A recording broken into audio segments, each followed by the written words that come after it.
할렐루야. 여러분 반갑습니다.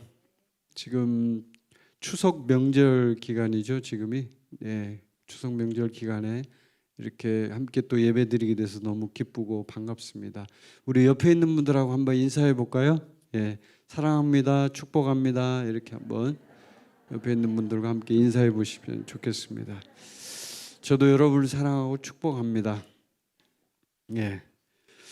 지금은 추석 내일까지 아마 제가 알기로는 지금 쉬는 기간인데, 오늘 또 보니까 이제 시골에 가신 분들도 계시고 또 그럴 텐데요. 또 돌아오신 분들도 계실 텐데, 어쨌든 이 명절 기간은 우리 그리스도인들에게는 기쁨이기도 하지만 또 한편으로는 영적 전쟁의 기간이라고 저는 생각합니다.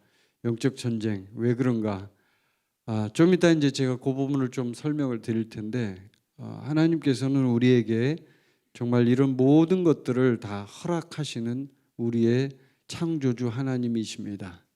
그 창조주 하나님을 오늘 좀 더 이해하는 시간이 되기를 바랍니다. 여러분 모두가 이 명절 때 기쁘기도 하겠지만 또 한편으로는 일도 많이 하고 힘들기도 하고 또 영적 전쟁도 치르고 이런 마음이 좀 이렇게 가라앉을 수도 있잖아요. 그럴 때 우리가 하나님 앞에 다시 한번 힘을 냈으면 좋겠습니다. 다시 한번 인사해 볼까요? 옆에 있는 분들에게 힘내십시오 한번 해보세요. 힘내십시오. 우리 자매님들 힘을 내십시오. 일을 얼마나 많이 하시는지 모르겠지만 하나님께서 위로하십니다. 자, 오늘 하나님의 말씀 창세기 1장 1절 하고 요한복음 1장 1절부터 3절까지인데, 창세기 1장 1절은 다 외우시죠? 1장 1절 해볼까요? 태초에 하나님이 천지를 창조하시니라. 아주 간단하죠? 자, 요한복음 1장 1절부터 3절까지 한번 펴보십시오.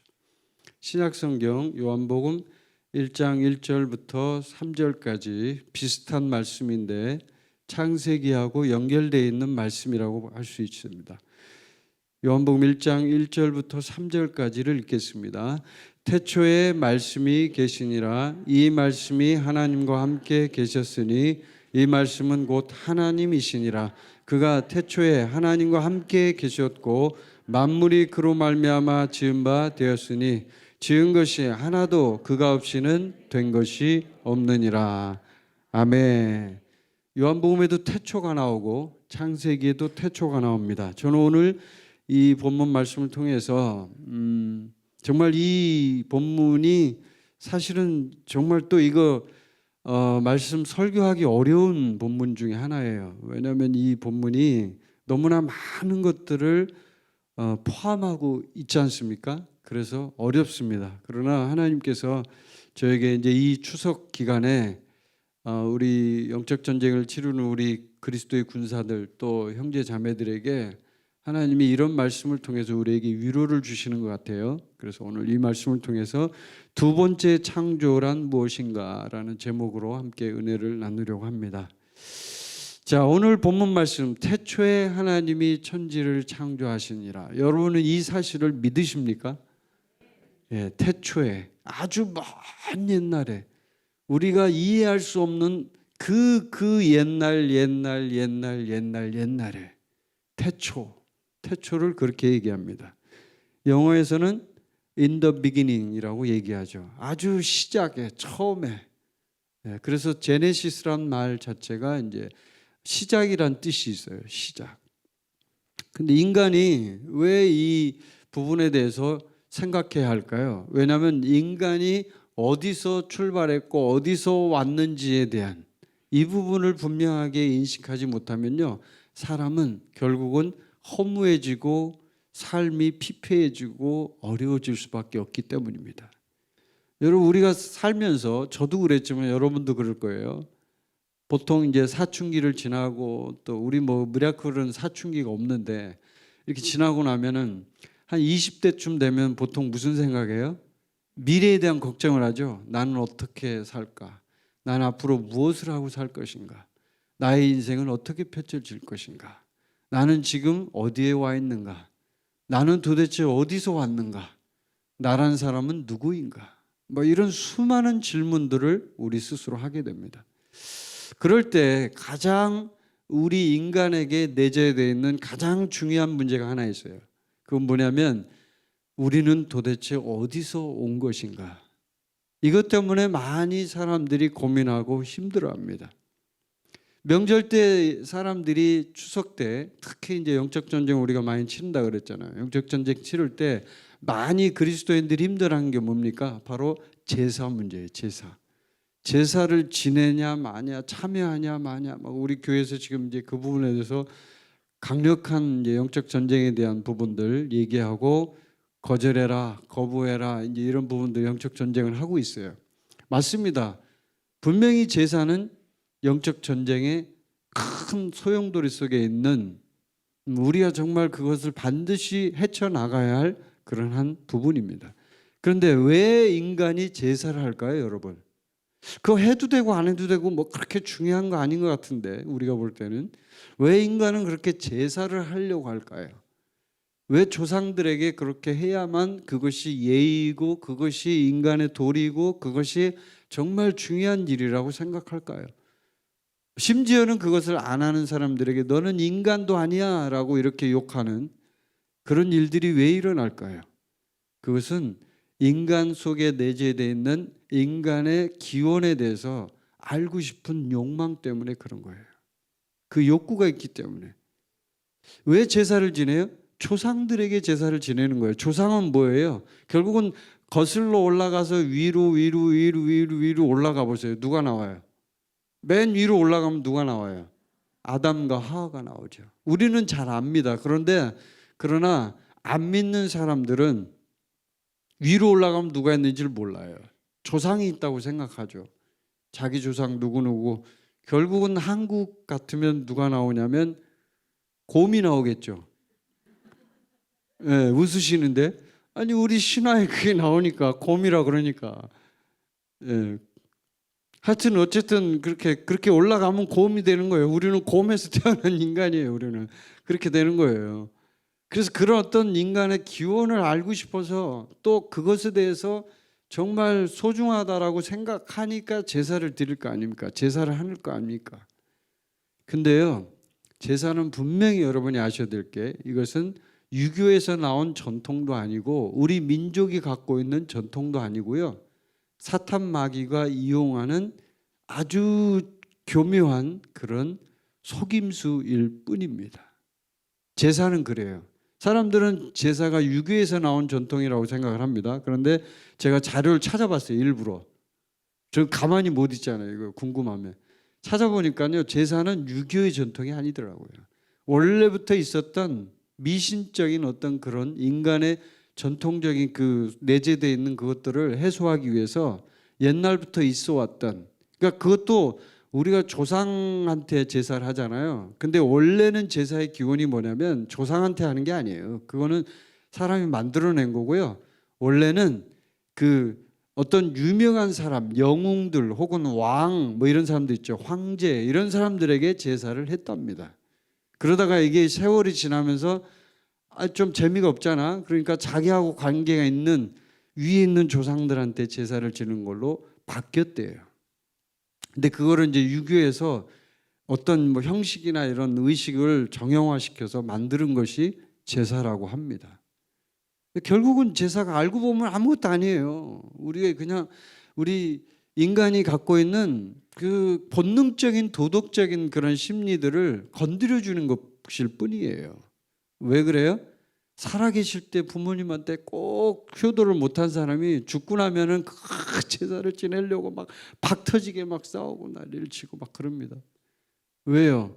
살아계실 때 못하니까 미안하니까 보상 심리가 생기잖아요. 그러니까 돌아가신 이후에 제사라도 잘하자. 제가 좀 지나친 말을 했나요? 그런 분들이 계시더라고요. 제가 보니까 실제로 주변에서.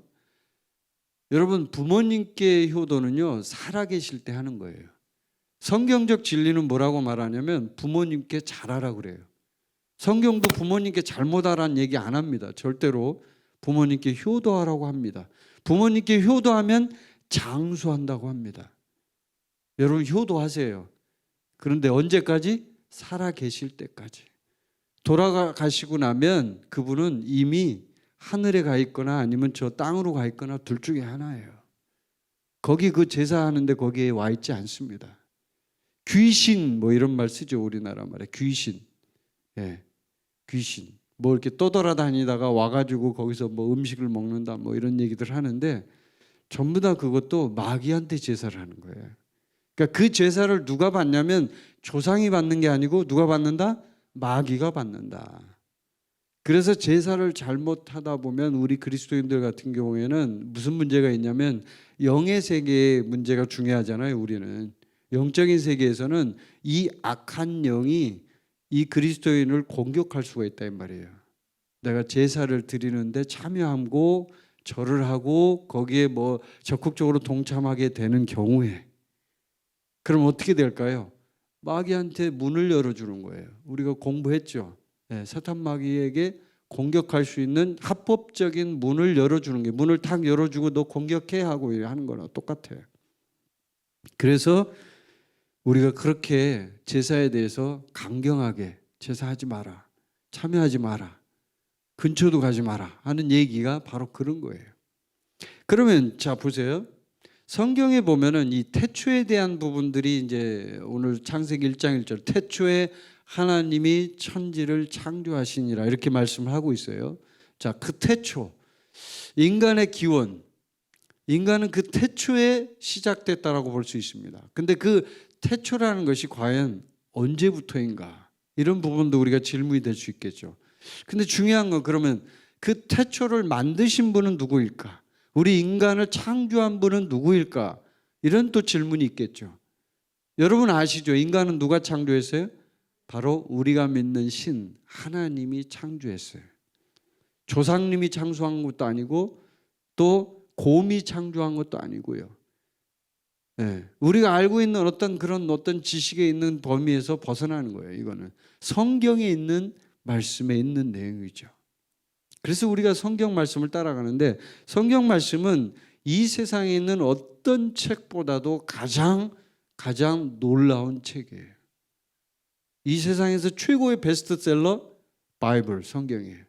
이 세상에서 가장 사람을 많이 변화시킨 책 성경이에요. 이 세상에서 가장 많은 사람들을 마음을 감동시킨 책 성경이에요. 예, 이 세상에서 가장 많이 읽힌 책 성경이에요. 여러분 들어보셨죠? 지금 제가 한 얘기는 제가 만든 얘기가 아니고 이 세상에서 많이 하는 얘기예요. 세상 사람들도 많이 알고 있는 얘기고요. 자, 그러면은 그 성경에서 여러분 가장 최고의 코미디라고 저는 이걸 표현하고 싶어요. 최고의 코미디. 빌라도 들어보셨어요? 빌라도가 누구예요? 로마의 총독이에요. 예수님이 살아계실 때 있었던 총독. 근데 이 빌라도가 예수님을 십자가에 처형하는데 결정적인 역할을 했어요. 물론 본인이 일부러 고의적으로 한 건 아니지만 유대인들이 못 박아달라고 그래서 대신해 준 거지만 어쨌든 그 빌라도가 그 역할을 했어요. 그런데 왜 제가 이 말씀을 드리냐면 최고의 코미디예요. 예수님을 앞에다 놓고 빌라도가 어떤 질문을 했는지 아세요? 진리가 무엇인가? 우리 인간은 항상 마음속에 갈망이 있다 그랬죠. 기원을 알고 싶어요. 내가 어디서 왔는지를 알고 싶어. 그것만 알면 좀 진짜 인생을 잘 살 수 있을 것 같은데 내가 어디서 지금 왔는가를 알면 태어난 건 부모님께 태어났는데 인간이란 존재가 어디서부터 시작됐는지를 알고 싶은 거예요. 이게 너무나 궁금한 거예요. 그래서 많은 사람들이 그 한 가지를 압축해서 질문하는 게 뭐냐면 진리가 뭐냐 이걸 질문해요. 진리가 뭐냐. 그래서 빌라도도 그 얘기를 하는 거예요. 지금 멀쩡하게 정말 자기가 볼 때는 진짜 착한 사람이거든요. 총독이니까 한번 생각해 보세요. 그때 상황을 생각해 보세요. 총독이니까 얼마나 산전수전 다 겪었겠어요. 많은 사람을 만나봤을 거 아닙니까? 그리고 권력의 그 참 황제 밑에서 막 수많은 권력자들이 권력 다툼을 하는 이 세상에서 세계에서 로마의 총독으로서 또 그 당시에 팔레스타인의 총독으로서 본인이 그 역할을 담당하는 위치에 있다면 얼마나 많은 경험이 있었겠어요. 그러니까 사람들을 많이 봐왔을 거 아닙니까? 그런데 자기가 볼 때는 예수라고 하는 이 사람을 볼 때, 자기가 볼 때 진짜 착한 사람이에요. 그리고 나무랄 데가 없어요. 너무나 좋은 사람이라는 걸 자기가 느끼고 있었던 거예요. 그런데 이 유대인들이 그냥 잡아 죽여달라고 와서 막 난리를 치니까, 알죠? 빌라도가 그걸 몰랐을까요? 저는 알았다고 생각해요. 빌라도는 분명히 알았어요. 이거는 권력 다툼이다. 그러니까 이쪽 편과 저쪽 편이 싸우고 있구나. 예수님 편과 이쪽에 바리새인 대제사장 편과 이 두 편이 싸우고 있는 거예요. 종교 세력 간의 충돌이에요. 어떻게 보면 이 종교 세력과 이 종교 세력이 충돌이 일어난 거예요. 근데 예수님을 따르는 종교 세력은 아주 순수하고 조직적이지가 않았던 거예요. 조직력이 없어요.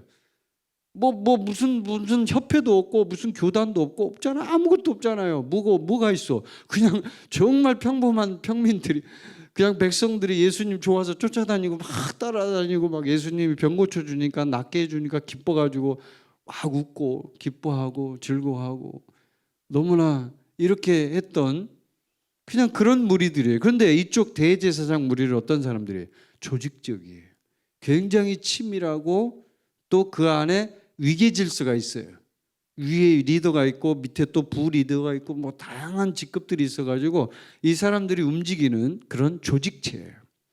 그러니까 이 조직체와 이 조직체가 없는 그런 무리들이 두 종교 세력이 충돌이 일어났는데, 보니까 이 조직체가 없는 이 예수님을 따르는 무리들은 별로 힘이 없어요. 왜 힘이 없어요? 조직이 없고요. 리더만 없어지면 여긴 끝나요. 예수님만 죽이면 끝나버려요. 그냥 와야 돼 버려요. 모든 사람이 다 떠나버려요.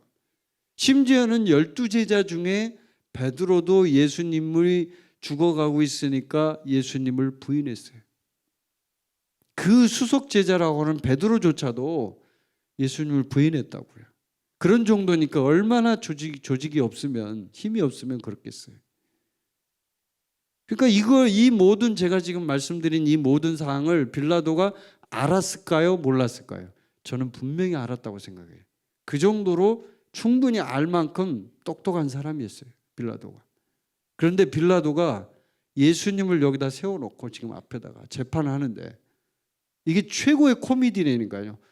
예수님이 뭐예요? 우리가 볼 때는 예수님은 진리예요. 예수님 본인이 말씀하셨어요. 내가 곧 길이요 진리요 생명이니. 내가 진리라는 거예요. 내가. 세상 사람들은 그렇게 진리를 알고 싶어서, 진리가 뭐야? 이 빌라도가 그래서 그런 거예요. 보니까 진짜 인생에 정말 중요한 건 진리가 뭔지를 좀 알아야 될 것 같은데 본인도 그걸 깨달았던 거예요. 그래서 진리를 알고 싶어서, 예수님이란 이분이 뭔가가 있는 것 같은데, 뭔가가 있는 것 같아. 자기가 볼 때는. 자기 부인도 그러고, 부인이 막 얘기하는 거야. 절대 죽이면 안 된다 뭐 얘기하고, 볼 때는 진짜 기적도 행하고, 이렇게 소문을 들었을 때는 보통 사람은 아니거든요. 그런데 이렇게 지금 상황에서 보면은 이 빌라도가 굉장히 회의를 느꼈던 것 같아요.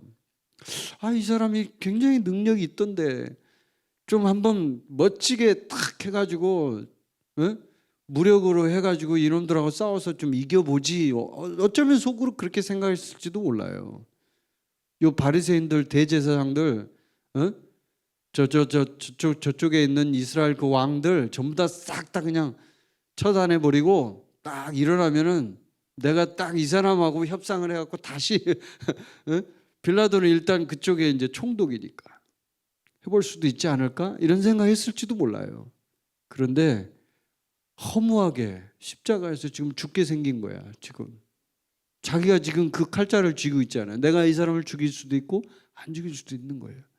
그러니까 굉장한 회의가 있었겠죠. 이게 뭐지? 이 사람 도대체 능력 있는 사람이 없는 사람이야. 많은 생각을 했을 것 같아요. 빌라도가 손도 씻었거든요, 물에다가. 자기가 그 모든 유대인들이 못 박으라고 하는, 이게 지금 죄 없는 사람을 못 박는 이 사건을 자기가 피하고 싶어서 그랬거든요. 그런데 그 예수님을 앞에다 놓고 진리가 무엇냐? 참, 이건 진짜 이 세상 인류 역사 최대의 코미디예요. 이거는 여러분이 만약에 예수님을 앞에 놓고 있다면 뭐 어떻게 하시겠어요? 빌라도처럼 진리가 뭡니까? 라고 물어보겠어요? 예수님은 그 대답을 하지 않으셨어요.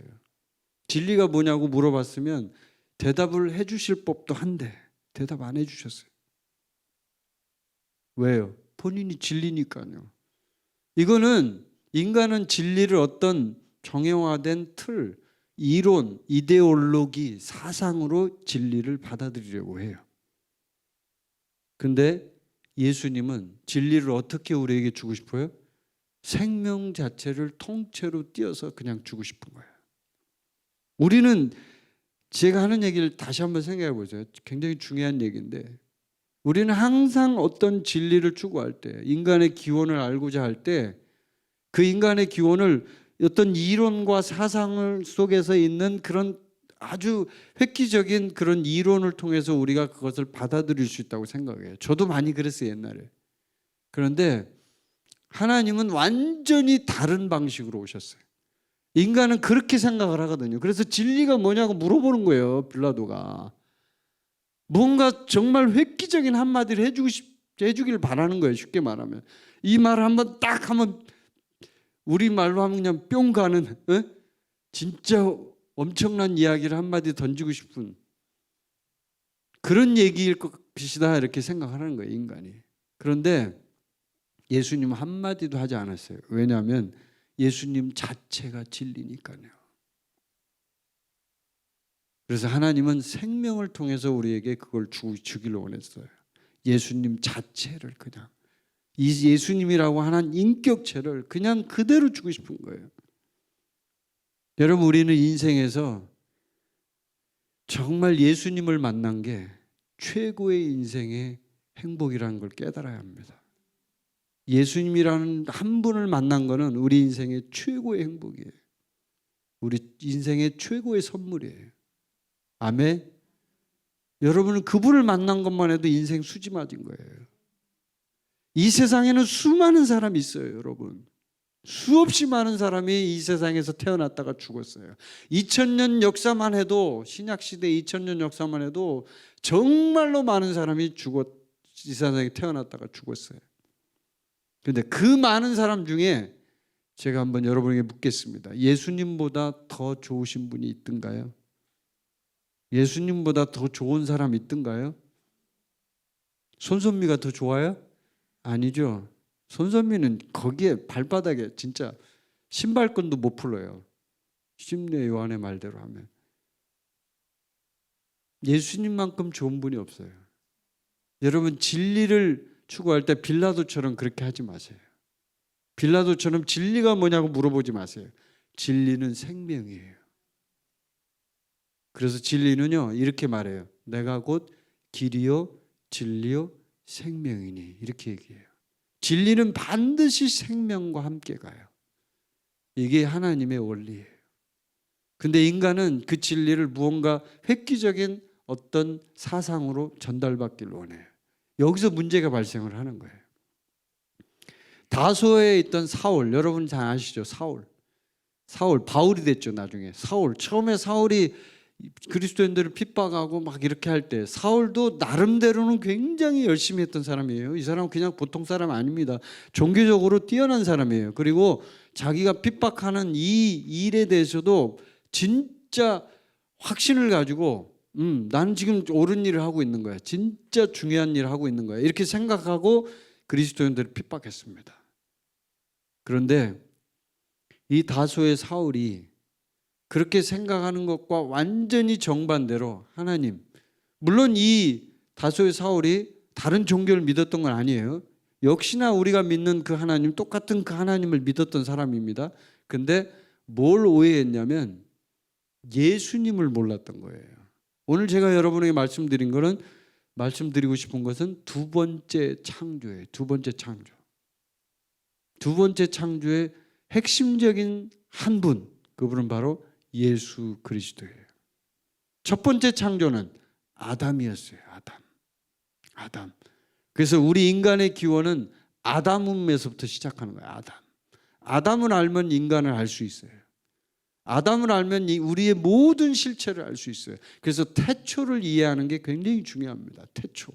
태초에 하나님이 천지를 창조하시니라. 태초. 그 태초가 우리 인간의 시작이에요. 태초에 하나님이. 누가요? 하나님이. 태초에 마귀가 아니에요. 태초에 곰이 아니에요. 태초에 태양이 아니에요. 태초에 어떤 다른 신? 알라신? 아니에요. 태초에 하나님이, 여호와 하나님이 천지를 창조했다 이거예요. 천지를 창조했다. 거기서부터 모든 것이 출발해요. 그래서 인간은 반드시 어디로 귀결되냐면 하나님으로 돌아가는 거예요. 마지막에.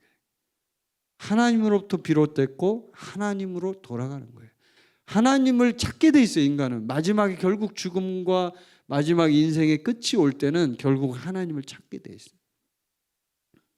저도 우리 아내가 간증을 해서 여러분 들으셨겠지만 한 몇 번 죽을 뻔했어요. 죽음의 고비가 제 인생에도 몇 번 있었는데 그때 이렇게 딱 지금 이 순간이 이렇게 되면 죽겠구나 하는 그런 느낄 때가 있잖아요. 인간이 이러면 죽겠네 하는 그런 순간.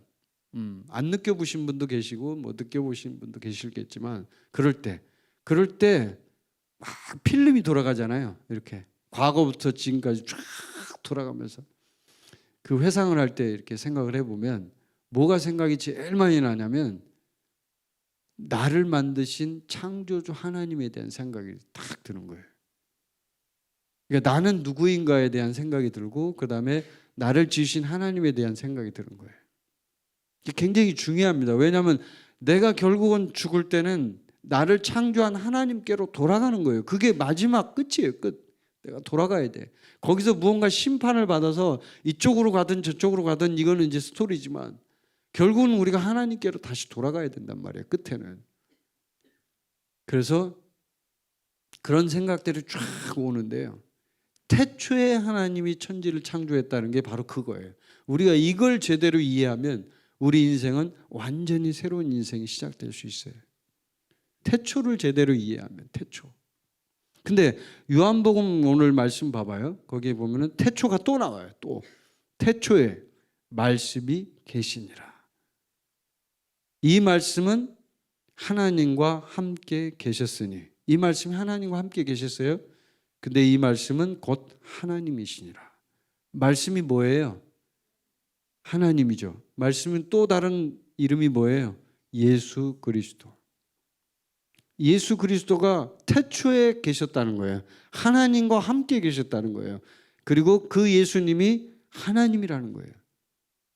이 구절만 제대로 알아도 예수님이란 분에 대해서 우리가 정말 많은 것을 느끼고 또 묵상할 수 있고 공부할 수 있어요. 예수님은 하나님이에요. 하나님. 그런데 인간의 모습을 입고 왔어요. 근데 그 예수님이 이 세상에 존재했던 수많은 사람들 중에 최고로 좋은 분이에요. 근데 그 예수님을 우리가 만난 거예요. 이것보다 더 놀라운 일이 어디 있어요? 그 다소의 사울이 바로 예수님을 만난 거예요. 예수님을 만나서 예수님이 갑자기 만난 거예요. 근데 예수님을 만날 때 그 사울의 모습을 보면은 뭔가 막 열심히 성경 공부를 하고 뭔가 열심히 막 연구를 하고 이렇게 해서 예수님을 만났어요? 아니면 갑자기 만났어요? 갑자기 만났어요. 그래서 생명은 공부하고 연구하고 뭘 이렇게 해서 얻어지는 게 아니고요. 우리가 하나님을 만날 때, 예수님을 만날 때 얻어지는 거예요. 아멘. 예수님을 만날 때 얻어지는 거예요. 아무리 열심히 공부해도 생명은 얻어지지 않아요. 그 생명은 어떨 때 얻어지냐면 우리가 구할 때 얻어지는 거예요. 우리가 구할 때 하나님 생명을 주시옵소서, 성령을 부어 주시옵소서, 이렇게 구할 때. 성령을 공부한다고 성령이 와요? 나한테? 성령이 오지 않아요. 부흥이 오라고 아무리 그거를 연구하고 공부하고 막 책을 수십 권 읽어도 부흥 오지 않아요. 어떨 때 와요? 부흥을 위해서 기도할 때, 구할 때 오는 거예요. 마찬가지예요. 생명도 우리가 주님 앞에 기도할 때 그 생명이 오는 거예요. 그래서 오늘 이 말씀을 통해서 우리가 몇 가지만 살짝 이제 살펴볼 건데, 태초에 말씀이 계시니라. 이 말씀이 하나님과 함께 계셨으니 이 말씀은 곧 하나님이시니라. 너무나 많이 읽었고 너무나 많이 들었고 익숙한 말씀이에요. 그런데 여러분, 진짜 태초에 말씀이 계셨다는 사실을 여러분은 믿습니까? 그거를 믿어요? 태초에 말씀이 있었는데 그 말씀이 예수님이야. 근데 그 예수님이 내 안에 계신 그분이야. 이걸 믿냐고요, 제대로. 내가 정말 믿고 있냐고요. 이거는요, 우리 인간의 정말 기원, 내가 어디서부터 왔는가에 대한 근원적인 질문이에요, 이게. 근데 이게 두 번째 창조란 말이에요. 첫 번째 창조보다 훨씬 더 강력하고 강력한, 더 이상 무엇이 필요 없는.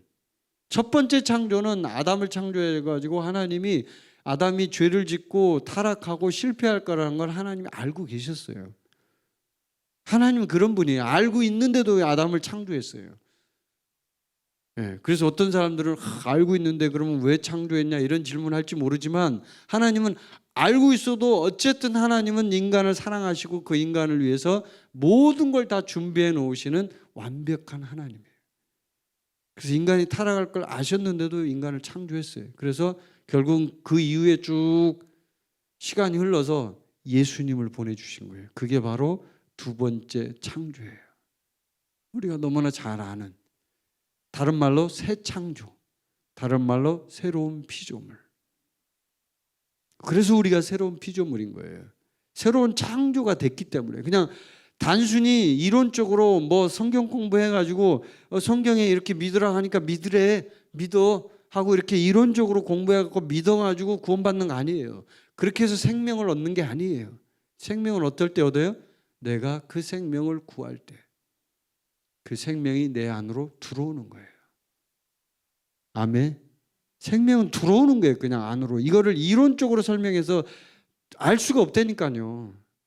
제가 그 전도할 때 그 간증을 제가 여러분에게 몇 번 말씀을 드렸는데, 제가 과거에 시골에 가서 전도할 때 전도를 이렇게 전국을 돌아다니면서 전도를 한 적이 있거든요, 제가. 근데 이제 시골에 가서 전도를 하는데 어떤 산골이었어요. 거기가 지리산 그쪽이에요. 전남 구례인가 뭐 어디, 구례가 맞죠? 전남 맞죠? 저 구례가. 네, 그쪽이 어디 시골이었는데 제가 거기 뭐 하여튼 차를 타고 어디 시골 들어가서 꼴짝이 들어가가지고 거기서 전도를 하는데, 이게 산 중턱에 하나 집이 있더라고요. 그래서 그 집에 이렇게 가서 전도하느라고 이제 그 집을 방문했더니 거기 어떤 할머니가 한 분 계셔요. 근데 진짜 늙었어요. 진짜 거의 한 90살 다 된 것 같아. 근데 말귀를 잘 못 알아들어. 그러니까 듣기는 듣는데, 그러니까 글을 모르시는 것 같아. 내가 보기에는 오래전에 이제 사시던 분이니까. 예수님을 이렇게 복음을 전하는데, 할머니 예수님 들어봤어요? 몰라. 예수님 알아요? 몰라. 어떻게 전도해? 여러분 전도할 수 있어요? 나 아무것도 몰라. 전도가 안 돼요. 이게 복음을, 아니 성경을 펴놓고 설명을 하려는데 전도가 안 되는 거야. 그래서 제가 그때 깨달았다니까요. 제 마음속에 다 계시가 오더라고요. 아, 복음은, 생명은 말로 전달이 안 될 수도 있는 거구나. 제가 그걸 알았어요. 그래서 그걸 깨달은 순간 즉시 전도하는 걸 멈추고 할머니 손을 붙잡고 기도를 했어요. 하나님, 이 할머니를 생명을 부어주십시오. 구원해 주십시오. 이 할머니 정말 사랑하시죠, 하나님이? 이 할머니 구원해 주십시오. 이렇게 기도하고 내려왔어요, 제가. 근데 너무나 마음이 편한 거예요. 왜요? 성령님이 하실 거니까. 여러분, 이게 보세요. 생명이라는 게 이게 이론적으로 뭔가 설명을 하고 뭔가 이렇게 공부를 시켜갖고 이게 해결이 될 문제예요. 제가 전도하면서 그런 경우를 몇 번 겪었다니까요. 나이 드신 분들, 특히 할머니 할아버지들, 잘 이해 못하는 분들이 계셔요. 그런 분들한테는 복음이 안 전해진다니까요. 아니, 똑똑하신 여러분들은 설명하면 이해하잖아. 예수님이 누구고 뭐 이렇게 하고 믿어라. 뭐 3일 만에 부활하셨다. 뭐 그분을 믿으면 된다 이렇게 얘기하면 다 알아듣고 우리가 받아들일 수 있잖아요. 그것도 솔직히 엄밀히 말하면 진짜 믿었는지 그건 이제 봐야 알겠지만 생명은 성령의 역사예요, 여러분. 생명은 우리가 이론적으로 머리로 지식적으로 받아들이는 게 생명을 받아들이는 게 아니에요. 생명은요, 그분의 생명이, 그분의 성령이 우리 안으로 들어오는 거예요. 그 들어오는 거를 어떻게 우리 마음대로 그냥 내가 막 이렇게 한다 그래서 머리로 이해된다 그래서 그게 받아들여지나요? 안 돼요. 가장 중요한 건요, 성령의 역사예요. 성령의 역사. 자, 그래서 우리가 지금 성령님을 받은 우리, 생명을 받은 우리가 하나님의 그 계획과 우리가 지금 어디에 위치하고 있는지, 우리의 위치를 좀 이렇게 간단하게 좀 살펴볼 건데, 자, 하나님은 계획이 있었어요. 하나님은 태초에 천지를 창조했어요. 그리고 나서 계획이 있었어요. 그 계획은 뭐냐면 하나님의 나라를 건설하는 거예요. 하나님의 본래의 목적은 뭐냐면 하나님의 나라를 건설해서 그 하나님의 나라를 인간이 잘 통치하기를 원했어요. 인간하고 같이 공동 통치를 하기를 원했어요. 그런데 그게 제대로 안 됐어요. 그래서 그 하나님의 나라를 누굴 통해서 온다? 하나님의 독생자이신 예수 그리스도를 통해서 그 하나님의 나라를 가져오기를 원했어요. 그래서 예수님이 이 땅에 오셨을 때 계속적으로, 예수님은 교회에 대한 얘기는 별로 안 했어요. 예수님은 하나님의 나라, 천국에 대해서 많이 얘기했어요. 복음서에 보면 그게 나와요, 실제로. 마태복음 24장에 뭐라 그러냐면 이 천국 복음이 모든 민족에게 증언되기 위하여 온 세상에 전파되리니 그제야 끝이 오리라. 마지막 때도 이거예요. 시작도 이거고 끝도 이거예요. 뭐예요? 천국, 하나님의 나라. 우리가 전해야 될 복음은 구원의 복음도 맞지만 엄밀히 말해서 포괄적으로 더 크게 볼 때는 천국 복음을 전해야 돼요. 아멘. 구원의 복음은 천국 복음 안에 들어있는 복음이에요.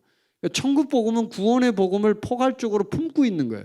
구원의 복음은 뭐예요? 우리가 예수님 믿으면 구원받는다, 생명을 얻는다, 이게 구원의 복음이죠. 죄를 사함받는 복음. 그런데 천국 복음은 그 구원의 복음을 포괄적으로 다 품고 있어요. 그래서 모든 걸 다 포괄하기 때문에 천국 복음 안에는 새로운 피조물도 들어있고 생명도 들어있고 성령도 들어있고 은사도 들어있고 다 들어있어요. 왜요? 하나님의 나라를 세워야 되니까요. 하나님의 나라를 세우려면 반드시 은사를 쓰라는 거예요. 하나님의 성령의 9가지 은사 있잖아요. 그거 쓰라고 우리한테 준 거예요. 그래서 우리가 마음껏 쓸 수 있게 하나님 주신 거예요. 그래서 여러분이 성령의 은사를 써야 돼요. 나한테 주셨으니까. 왜? 하나님의 나라를 세우는 게 나의 임무니까. 나의 위치 뭐예요? 하나님의 나라를 세우는 하나님 나라의 대사예요. 그리고 하나님 나라를 건설하는 일꾼이에요. 그게 인간의 기원이고 창조의 본래 모습이에요. 인간은 그러려고 창조된 거예요. 그러니까 본질적으로 우리가 이 세상에 살아야 되는 이유 자체가 그거예요. 그걸 위해서 태어난 거예요. 여기서 막 행복하게 막 잘 먹고 잘 살다가 이렇게 죽는다? 그게 아니에요. 그거는 그냥 동물적인 삶이에요. 무신론자들은 이걸 속이거든요. 이 세상의 무신론자들이 계속적으로 인간을 속이는 게 전부 다 인간은 우연히 생겨났다. 진화론, 그렇죠. 진화론, 말도 안 되는 과학 이론이라고 하죠. 그거를 과학이 아니에요. 진화론은 제가 말씀드리지만 진화론은 종교예요. 진화론을 만약에 과학적으로 뜯어서 해부해 보면은 어떤 것도 하나도 제대로 맞는 게 없어요. 헛수래요. 그래서 어떤 한 교수가 그렇게 얘기했대잖아요. 그러니까 태풍이 막 불 때, 이번에 태풍 왔잖아요. 태풍이 막 불 때, 태풍이 막 부는데 그 태풍이 폐차장으로 갔어. 폐차장에 막 차들이 많잖아요. 폐차하려고. 그 폐차장에 가서 폐차장에 있는 차들을 전부 태풍이 막 뒤집어 엎어버렸어. 근데 이 뒤집어 엎는 순간에 이 부품들이 전부 차에서 빠져나와가지고 우연히, 아주 우연히 이 부품들이 다 조립이 돼서 보잉 747 비행기가 딱 만들어졌어요. 여러분이 웃잖아 지금. 근데 이것보다도 확률이 더 낮은 게 진화론이에요. 아시겠어요? 지금 제가 말한 이 어이없는 이 스토리보다 훨씬 더 낮은 게 진화론이에요. 교수가 얘기한 거예요. 한 교수가 실제로 예를 들면서 확률로 이제 얘기할 때 확률을 수학자들은 확률을 얘기하잖아요. 그때 확률이 이렇습니다 하고 설명을 한 거예요. 어떤 한 분도 교육하시는 이제 선생님인데 이분도 그런 얘기를 했어요. 네. 원숭이 알죠? 원숭이가 사람하고 비슷하잖아요. 이게 손도 있잖아. 원숭이가 이제 그 분필을 줬더니 막 분필을 가지고 논 거예요. 근데 그 앞에 칠판이 있어서 근데 분필을 막 가지고 놀다가 이 원숭이가 던졌어. 칠판 쪽으로 확 던졌어. 그냥 아무 생각 없이 던진 거예요. 원숭이가. 그랬더니 이 칠판이 날아가 가지고 그 분필이 날아가서 칠판에 이렇게 부딪힌 거예요. 부딪히는데 거기에 칠판에 아인슈타인의 상대성 이론이 쫙 써져 가지고 칠판에 공식이 쫙 써져서 나올 확률보다 더 낮대요. 진화론이. 거의 불가능하죠. 네. 근데 그걸 과학이라고 믿으라고 하는 거예요. 과학이라고. 그게 무신론이에요. 근데 그 무신론자들이 전부 다 주장하는 게 뭐냐면 이 세상은 우연히 시작됐다는 거예요. 전부 다 우연이라는 거예요. 전부 인간을 어떤 쪽으로 끌고 가냐면 동물적인 삶으로 끌고 가요. 여러분 인권을 주장하고 그다음에 신이 없다고 주장하는 사람들, 신이 없다라는 게 얼마나 어리석은 건지 아세요, 여러분? 신이 없다라는 것 자체가 또 하나의 신이에요, 그게 여러분. 사람은 그걸 모르고 사는데 신이 없다?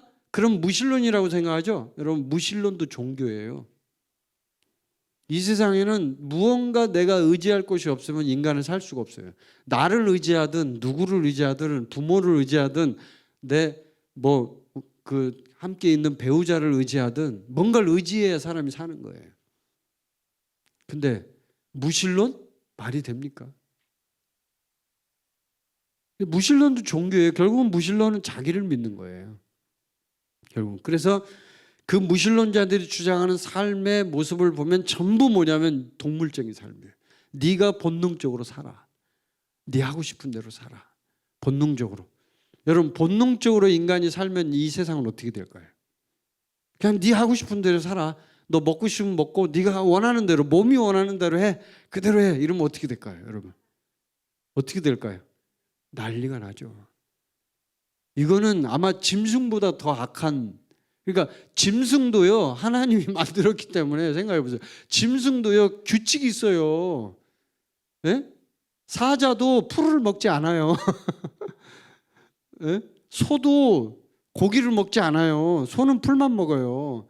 규칙이 있어요. 맘대로 지가 먹고 싶다. 오늘 나 풀 먹다가 지겨워. 풀 너무 많이 먹었어. 지겨워. 나 오늘 고기 좀 먹을래. 치킨 좋아. 치킨.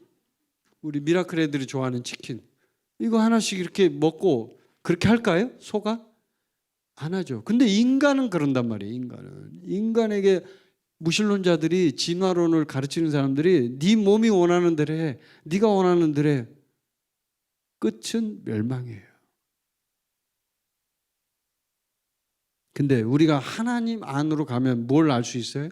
진짜를 알 수가 있죠. 우리의 위치를 알 수가 있죠. 하나님은 우리를 통해서 하나님의 일을 하기를 원하시는 거예요. 그게 바로 두 번째 창조예요. 자, 요한복음 1장 2절 말씀, 3절 말씀 다시 한번 읽어봅시다. 시작. 그가 태초에 하나님과 함께 계셨고 만물이 그로 말미암아 지은 바 되었으니 지은 것이 하나도 그가 없이는 된 것이 없느니라. 아멘. 그가 태초에 하나님과 함께 계셨고, 자, 하나님이 이 세상을 창조할 때 태초에 예수님도 같이 있었어요. 근데 만물이 예수님으로 인해서 지은 바 되었어요. 지은 모든 것이 하나도 그가 없이는 된 것이 없어요. 그러면 예수님을 한번 생각해 보죠. 예수님이 창조에 참여했다는 얘기인데 그러면 예수님이 그 창조물에 대해서 정말 속속들이 알까요? 모를까요? 자기가 지금 만들었잖아. 자기가 만든 사람인데 몰라요? 그거를? 당연히 알죠. 그래서 우리가 진짜 의지해야 될 대상은 바로 예수님, 하나님이에요. 왜? 우리를 만들었으니까. 그분께로 가야 모든 인간의 그런 문제들, 또 왜 내가 어디서 왔고, 아까 우리가 했던 질문들 있죠. 나는 어디로 가야 되고 내 인생은 어떻게 되고, 이런 모든 인생의 여러 가지 문제들에 대한 해답은 바로 예수 그리스도에게 있는 거예요. 근데 그걸 모르고 빌라도가 예수님을 앞에다 세워놓고 진리가 뭐냐고 물어본다 이 말이에요. 그래서 제가 말씀드렸죠. 인류 역사 최대의 코미디다 이거는. 진리이신 예수님을 앞에 놓고 진리를 묻다니. 그래서 그 빌라도가 저는 참 불쌍해요. 모르겠어요. 그 사람이 구원받았는지 모르겠어요. 정말 불쌍해. 진리를 놓고 진리를 물어봤으니. 모르겠어요. 하나님이 나중에 이 빌라도를 불쌍히 여기서 구원받게 했을지 모르겠어요. 어쨌든 여러분, 하나님은 우리 안에서 하나님의 일을 하기를 원하십니다. 그리고 하나님은 우리를 통해서 본인의 진짜 그 하나님 나라를 이루시길 원하셔요. 모든 것이 그로부터 말미암았기 때문에 우리는 그에게로 돌아가야 합니다. 아멘. 자, 그러면 골로새서 한번 로마서 말씀 한번 8장 한번 펴보세요. 여기 이제 아주 짧은 한 구절이 있는데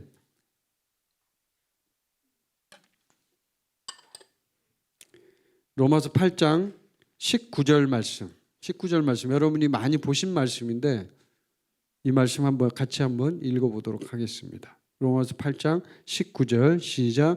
피조물이 고대하는 바는 하나님의 아들들이 나타나는 것이니.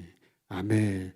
자, 피조물이 있어요. 피조물. 이 세상에 지어진 모든 만물, 생물도 있고 식물도 있고 있어요. 이런 것들이 고대하는 게 있어요. 정말 고대한다라는 표현, 간절히 바란다는 표현, 소망한다는 표현이에요.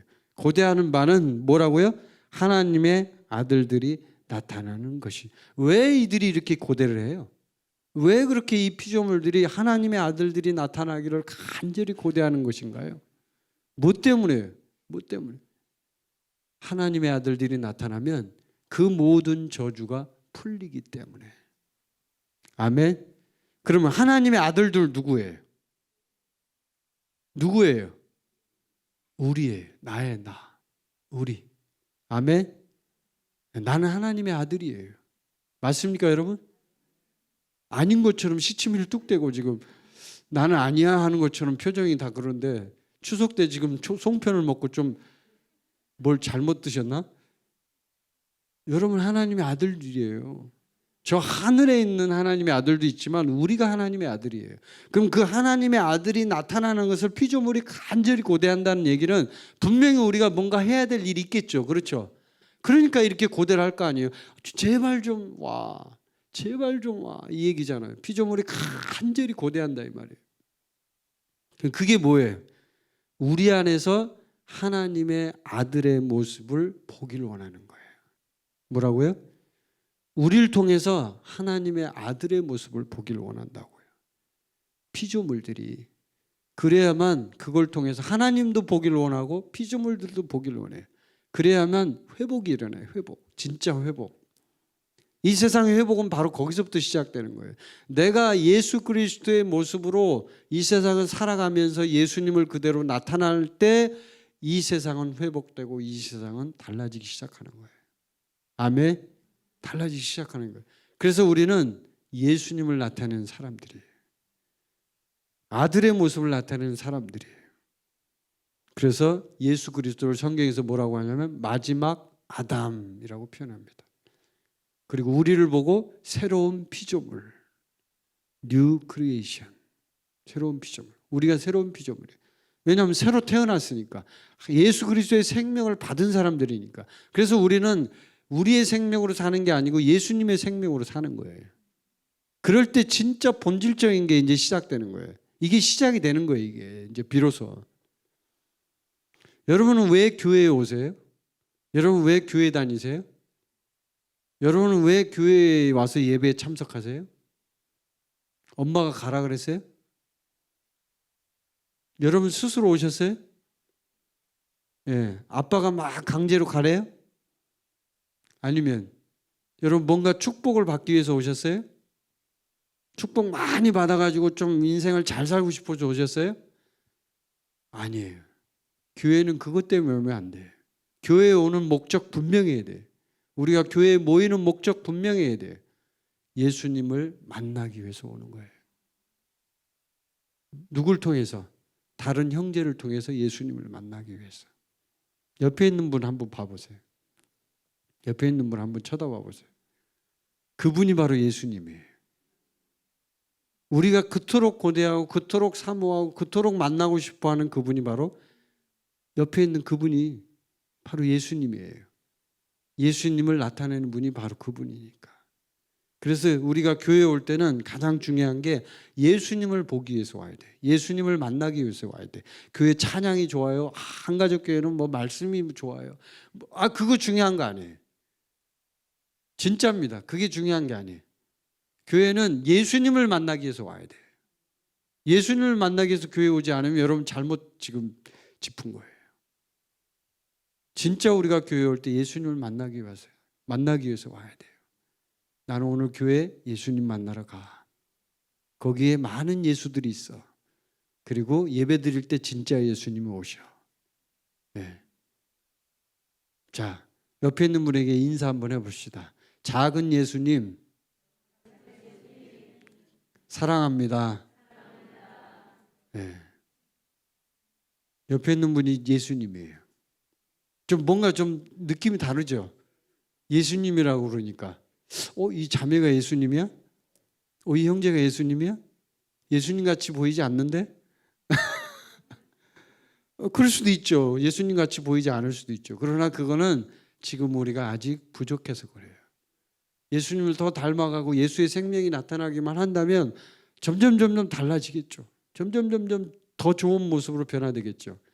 인간은요, 제가 이 말씀을 하고 이제 말씀을 좀 맺으려고 하는데, 인간이 갖고 있는 그 사고방식 중에 제일 이 크리스찬들이 갖고 있는 사고방식 중에 가장 무서운 사고방식이 하나 있어요. 그게 뭐냐면 이거예요. 우리가 예수님을 담고 있고 예수님의 생명을 갖고 있다라고 이렇게 얘기를 하면서도 우리는 항상 우리의 행동에 초점을 맞춰요. 행동을 보고 판단을 해요. 행동을 보고 이 사람을 평가해요. 자, 근데 하나님은 어떻게 우리를 평가하실까요? 우리의 행동을 보고 우리를 평가하고 판단하고 막 그걸 재고 이렇게 할까요? 그러면요, 우리는 벌써 다 죽어야 돼요. 벌써 다 너 이 나쁜 놈 그냥 바로 그냥 끝이에요. 하나님은 그렇게 보지 않아요. 우리 인간의 생각과 하나님의 생각의 차이가 바로 여기에 있어요. 우리 인간은 항상 행동을 봐요. 모든 걸. 근데 하나님은 존재를 봐요. 존재. 넌 누구냐? 너의 신분은 뭐냐? 하나님 이걸 보셔요. 그런데 우리 인간은 행동을 봐요. 저 인간이 어떻게 행동하는가? 오늘부터 우리는 이 생각을 좀 바꿔야 돼요. 저분은 예수님, 작은 예수지. 그래, 저분 안에 예수의 생명이 있지. 그래, 나는 저분을 사랑해야 돼. 인간은 미워해야 될 대상이 아니고 사랑해야 될 대상이에요. 우리가 미워해야 될 대상은 사탄 마귀예요. 사탄 마귀에 대해서는 강력하게 대적하고 싸울 수 있지만 인간에 대해서는 우리가 대적하고 싸울 대상이 아니에요. 모든 사람을 다 사랑해야 돼요. 아멘. 하나님 사랑, 이웃 사랑. 그래서 사랑하면 돼요. 근데 이거를 행동으로만 자꾸 보니까 저 사람의 행동이 뭐 어쩌다, 이 사람의 행동이 어쩌다 이런 것만 자꾸 보니까 존재를 봐야 되는 거예요. 하나님은 우리의 존재를 보고 사랑하십니다. 하나님은 우리를 존재를 보고 머리부터 발끝까지 전부 품어주십니다. 여러분 모두에게 그 하나님의 사랑이 넘치시길 바랍니다. 저도 그렇게 되고 싶어요. 진짜 존재를 느끼고 살았으면 좋겠어요. 내가 누구인지를 명확하게 알고 그 알 가운데 내가 확신 가운데 내 행동이 어쨌든 상관없어요. 물론 행동이 잘못되면 우리가 회개하고 주님 앞에 나가야 하지만 그것보다 더 중요한 거는 내가 누구인가예요. 나의 존재예요. 존재. 나는 누구인가? 나는 하나님의 아들이에요. 그래서 우리가 소중한 거예요. 그래서 우리가 귀한 거예요. 그래서 우리가 하나님 앞에 주님의 일을 할 수 있는 거예요. 아멘.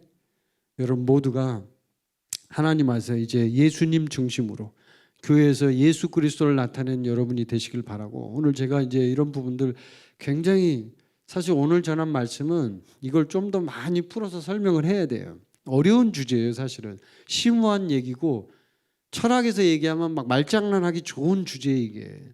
근데 말장난이 아니라 이건 진짜 중요한 건 생명이거든요. 태초에 말씀이 계셨는데 그 말씀이 바로 우리에게 생명을 주신 창조주란 말이에요. 그 예수님이 두 번째 창조를 하신 거거든요. 이 두 번째 창조가 일어나야만 우리 인간은 비로소 제대로 우리의 번지수를 찾게 되거든요. 그래서 여러분은 이제 하나님 앞에 새로운 피조물이 되었어요. 아멘. 나는 새로운 피조물이 됐어요. 그건 곧 예수님의 생명이 내 안에 있다는 겁니다. 그 예수님은 이 세상에서 유일한 진리가 되시는 분이십니다. 내가 곧 길이요 진리요 생명이라고 말씀하신 그분이 바로 내 안에 계시는 분이에요. 만약에 여러분이 한번 오늘 점검해 보세요. 이 말씀을 듣고 점검을 한번 해보세요. 진짜 내 안에 예수님이 계셔서 내가 그 예수님과 함께 그 예수님과 늘 교제하고 교통하고 또 예수님 중심으로 예수님이 원하는 그 길을 가고 있는가. 인간은 자기의 뜻을 따라가는 것을 굉장히 중요시 여기거든요. 그런데 그게 아직도 남아있다면 여러분 지금 큰 문제가 있는 거예요.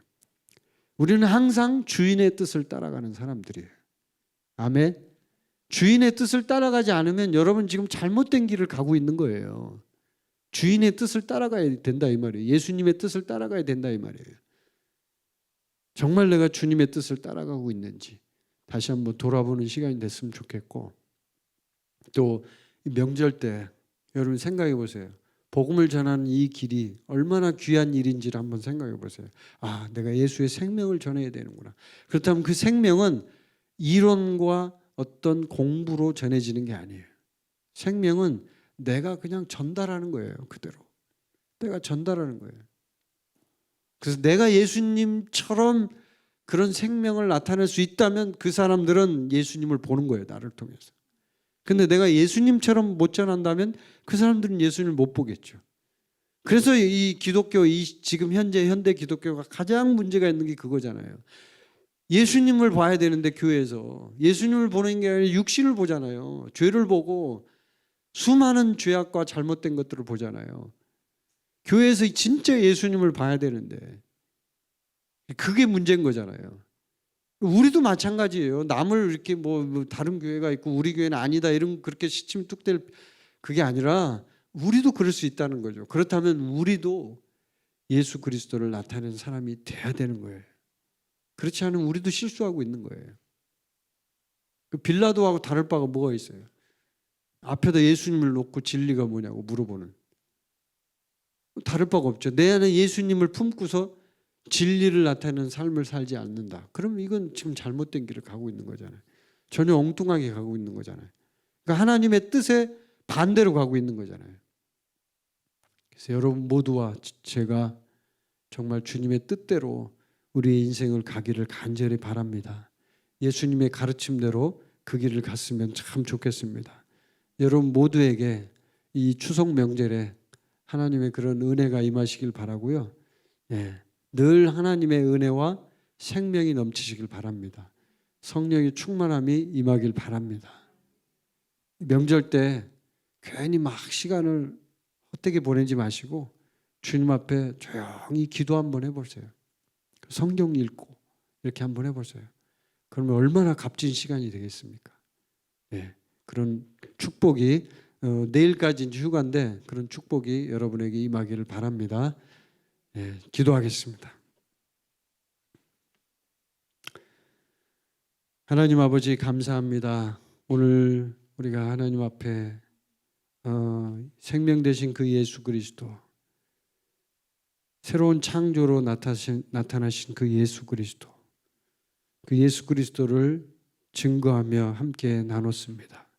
우리 안에 계신 예수 그리스도가 이제 더 많이 나타나기를 간절히 갈망합니다. 우리 안에 계신 예수 그리스도를 더 많이 알기를 갈망합니다. 주님, 우리 마음속에 주님을 향한 갈망을 부어주시고 또 특별히 교회 안에 예수 그리스도를 나타내는 작은 예수들이 더 많이 일어날 수 있도록 주님 축복하여 주옵소서. 기름 부어 주옵소서. 이 방송을 통해 함께하는 모든 지체들에게 성령의 은혜가 임하게 하여 주옵소서. 감사합니다. 이 명절 때 치열한 영적 전쟁을 치르고 있을 텐데 하나님 모든 지체들 하나님 위로하여 주시고 그들에게 성령의 생명의 역사가 강력하게 나타날 수 있도록 주님 인도하여 주옵소서. 예수 그리스도의 이름으로 감사하며 기도했습니다. 아멘. 우리 생명 되신 예수 그리스도 앞에 영광의 박수 올려드립니다. 아멘. 우리의 생명 되신 예수 그리스도를 찬양합니다.